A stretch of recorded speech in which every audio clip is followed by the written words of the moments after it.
Hello everyone, how are you? Welcome to my channel one step to success. तो कैसे हैं आप सभी? आप सब अच्छे होंगे, स्वस्थ होंगे और डेली हम पढ़ाई कर रहे होंगे आप लोग।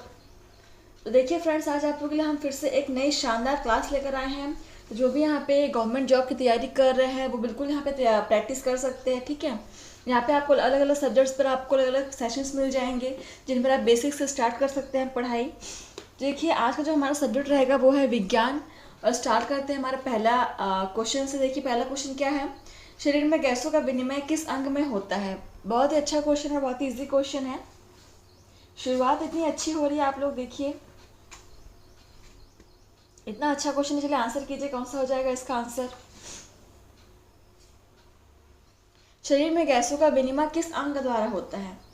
तो देखो, नासिका गुहा, फेफड़ा, हृदय या धमनी। चलो आंसर करो। ऑप्शंस मैंने पढ़ दिए हैं, अब आप लोग आंसर कीजिए।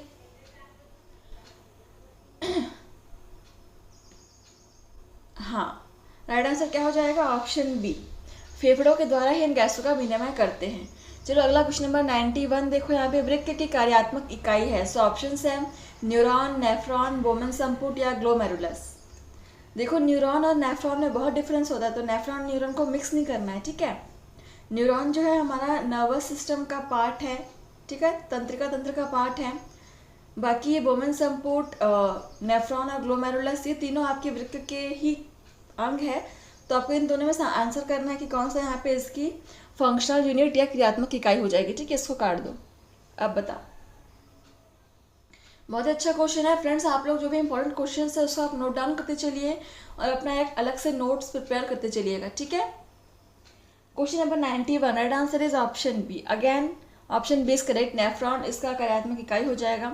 अगला क्वेश्चन नंबर 91 देखिए, 92 देखिए। यहाँ पे नाइट्रोजन उत्सर्ज्य पदार्थों में सबसे अधिक मात्रा में पाया जाता है। ऑप्शन है अमोनिया, पोटेशियम, सल्फेट या यूरिया। नाइट्रोजनी उत्सर्जित पदार्थों में सबसे अधिक मात्रा में क्या प्रेजेंट होता है। ऑप्शंस मैंने पढ़े हैं, आप लोग आंसर कीजिए क्या हो जाएगा। यूरिया होता है, ठीक है। Option D is correct. चलो क्वेश्चन नंबर 93 देख लो। यहाँ पे मूत्र का रंग किस वर्णक के द्वारा निर्धारित होता है। सो ऑप्शंस है लाइकोपेन, इलियोप्लास्ट, यूरोक्रोग, इलियो या उपरोक्त में से कोई नहीं। हाँ चलो, मूत्र का रंग किस वर्णक के द्वारा निर्धारित होता है।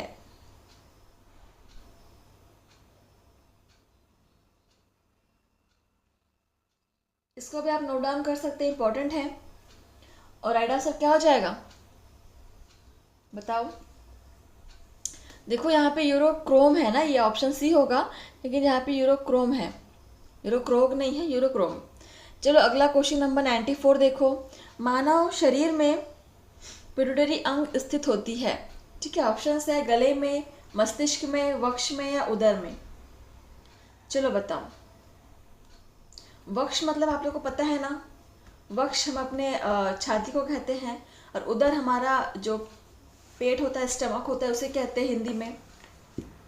अब बताओ, ह्यूमन बॉडी में पिट्यूटरी ग्लैंड कहाँ प्रेजेंट होता है। बहुत ही अच्छा क्वेश्चन है। पिट्यूटरी ग्लैंड को हम मास्टर ग्लैंड भी कहते हैं, सभी को पता होना चाहिए इसका आंसर।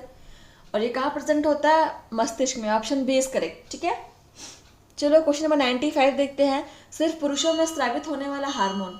सो ऐसा हार्मोन जो सिर्फ और सिर्फ पुरुषों में ही सिक्रिट होता है, फीमेल में वो नहीं पाया नहीं जाता है, वो कौन सा है? ऑप्शन है एस्ट्रोजन, प्रोजेस्ट्रॉन, एंड्रोजोन्स या ए व सी दोनों। चलो बहुत अच्छा क्वेश्चन है। तो फ्रेंड्स आप लोग को मेल और फीमेल हार्मोन्स पता होने चाहिए, कौन कौन से हार्मोन्स सिर्फ मेल में सिक्रेट होते हैं, कौन से सिर्फ फीमेल्स में सिक्रेट होते हैं, और ऐसे कुछ हार्मोन्स भी होते हैं जो मेल और फीमेल दोनों में ही सिक्रेट होते हैं, ठीक है। तो सारे आपको पता होने चाहिए। देखिए क्वेश्चन नंबर 95। तो ऐसे हार्मोन जो सिर्फ और सिर्फ मेल में यानी पुरुषों में सिक्रेट होता है उसे हम क्या कहते हैं? एंड्रोजोन्स कहते हैं, ठीक है। Option C is correct. ये एस्ट्रोजन, प्रोजेस्ट्रॉन दोनों फीमेल हार्मोन्स हैं, चलो अगला क्वेश्चन नंबर 96 देख लो। तंत्रिका ऊतक की इकाई है, ऑप्शन है नेफ्रॉन, न्यूरॉन, पेशी, इनमें से कोई नहीं। अभी हमने पढ़ा है ऊपर में न्यूरॉन के बारे में। नेफ्रॉन तो खैर ये हमारे उत्सर्जित तंत्र की इकाई हो जाएगी। ठीक है, इसको काट दो। अब बताओ, तो ऑप्शंस तो यहाँ पे क्लियर है, आंसर दिख ही रहा होगा आप लोगों को। तंत्रिका ऊतक की इकाई क्या हो जाएगी? न्यूरॉन हो जाएगी। ठीक है, option B is correct. Question number 97 देखिए। आंखों में किस भाग के नष्ट होने पर आंखों की रोशनी समाप्त हो जाती है? ऑप्शन है रेटिना, आइरिस, कॉर्निया या प्यूपिल। तो किस भाग के नष्ट होने पर आपकी आंखों की रोशनी जो है वो समाप्त हो जाएगी? बहुत ही अच्छा क्वेश्चन है। चलो इसका आंसर करो, और इम्पोर्टेंट भी है, आप उसको नोट डाउन कर सकते हैं फ्रेंड्स।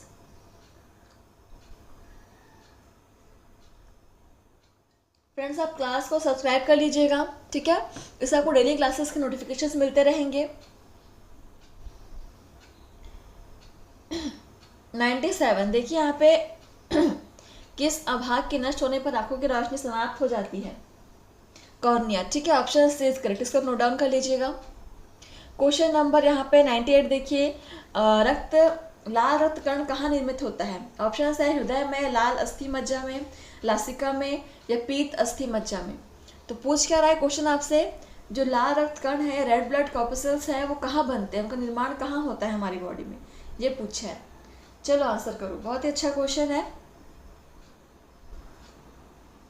तो फ्रेंड्स अगर आप लोग बेसिक्स से स्टडी करना चाहते हैं तो हमारे जितने भी जो टेट के हमने आपको सीरीज कराए हुए हैं वहाँ पे भी आप विज्ञान के सेशंस अटेंड कर सकते हैं, क्योंकि वहाँ पे देखिए हमने ऐसे क्वेश्चन सीरीज कराए हुए हैं जो हर एग्जाम में लगभग पूछे गए हैं और पूछे जाने की आगे भी संभावनाएं हैं। ठीक है, तो आप लोग बिल्कुल हर एक सेशन में जो भी आपको कराया जा रहा है आप लोग हर एक सेशन को अटेंड कीजिए, किसी को मिस मत कीजिए।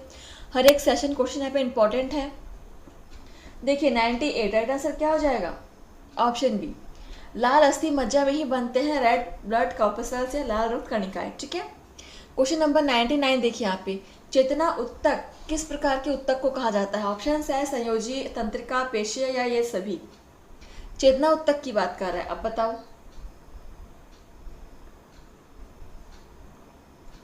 तो चेतना उत्तक हम किस प्रकार के उत्तक को कहेंगे?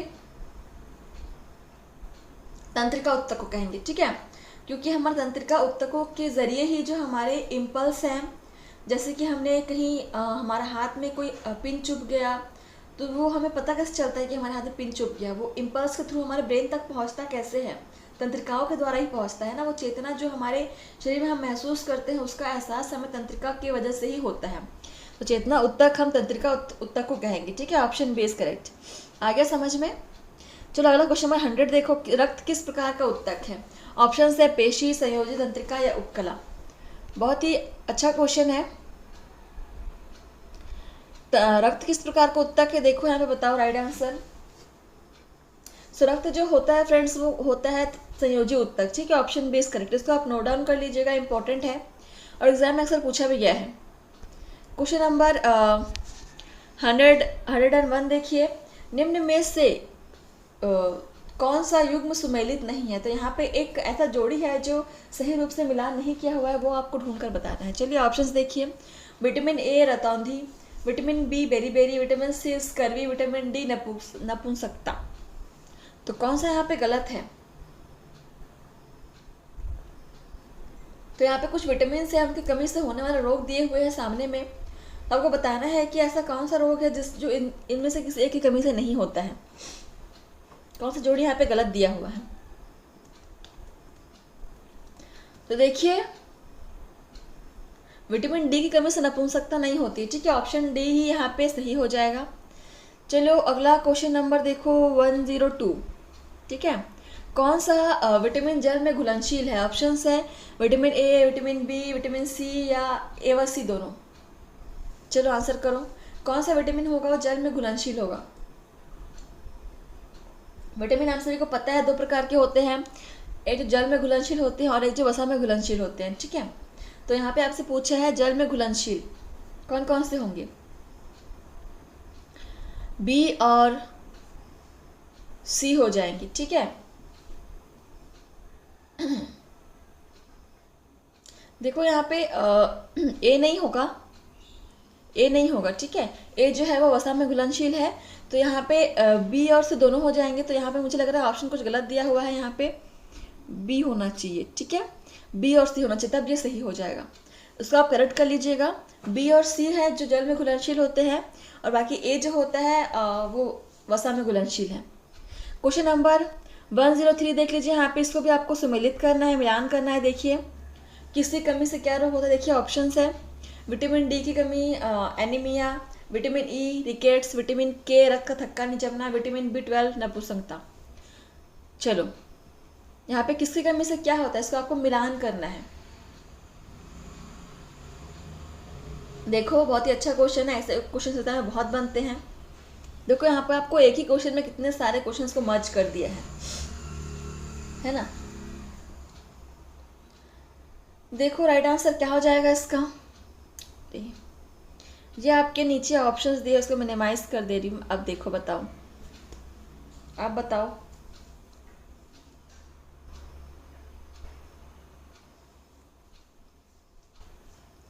विटामिन डी की कमी से क्या होता है, रिकेट्स होता है, ठीक है। तो इसको यहाँ मिलाऊं। विटामिन ई की कमी से क्या होगा बताओ।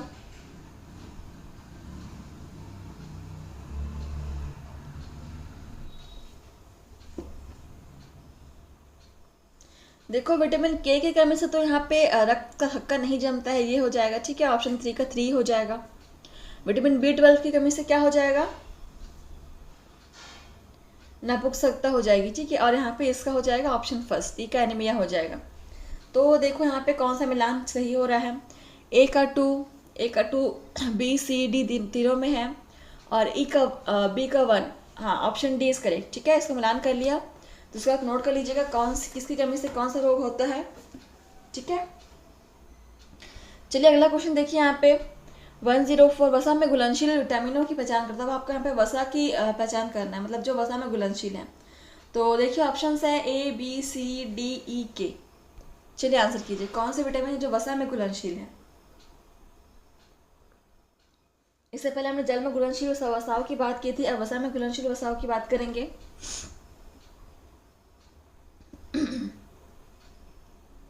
देखो बी और सी को तो पहले काट दो, ठीक है। अब देखो क्या बचा, ए बचा, डी बचा, ई बचा और के, ठीक है। तो ऑप्शन डी इज करेक्ट।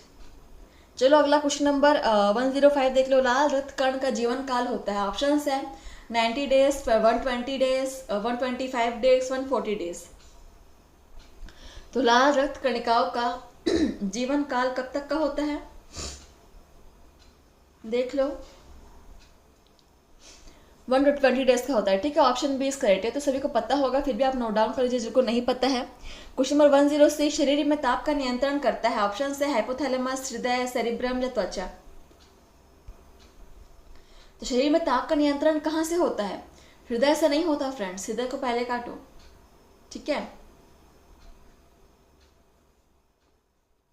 तो हमारे शरीर में ताप का नियंत्रण कहाँ से होता है, हाइपोथैलेमस से होता है, ठीक है। ये हमारे ब्रेन का एक पार्ट है। Option A is correct. Hypothalamus बहुत इंपॉर्टेंट है, इसको आप अच्छे से पढ़िएगा। 107 देख लिए। मानव शरीर की सबसे लंबी कोशिका कौन सी है। ऑप्शन है हाथ की, पाँव की, तंत्रिका की, जो उपरोक्त में से कोई नहीं। सबसे लंबी कोशिका पूछ रहा है मानव शरीर में, बहुत अच्छा क्वेश्चन है, इसको आप नोट डाउन कर सकते हैं। And right answer is option C, तंत्रिका कोशिका जो सबसे लंबी कोशिका होती है, ठीक है।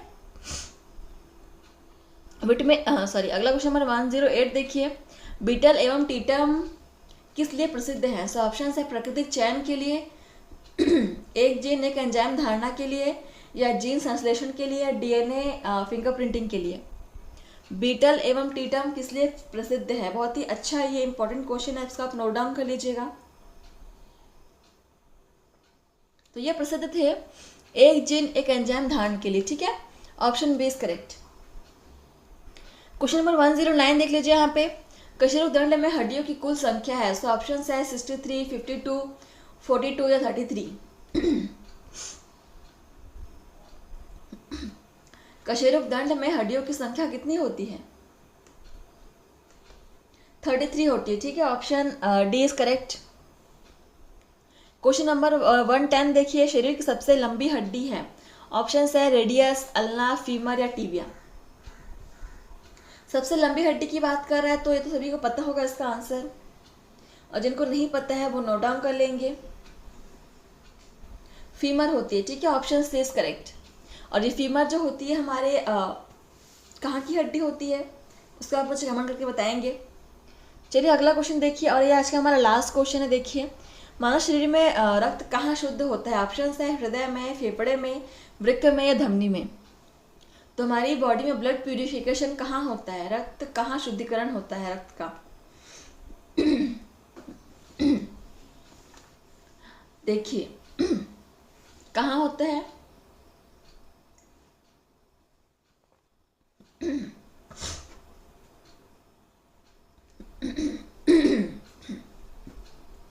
वृक्क में होता है, ठीक है, ऑप्शन सी इज करेक्ट। चलिए इस प्रकार से आपका सेशन यहीं पे समाप्त होता है। फ्रेंड्स, आपने कितने आंसर सही किए हैं मुझे कमेंट करके बताइएगा, ठीक है, और बने रहिए हमारे साथ ऐसे ही नए सेशन के लिए। मिलते हैं नए सेशन में। तो आज के लिए बस इतना ही फ्रेंड्स, धन्यवाद। क्लास को लाइक शेयर सब्सक्राइब कर लीजिएगा।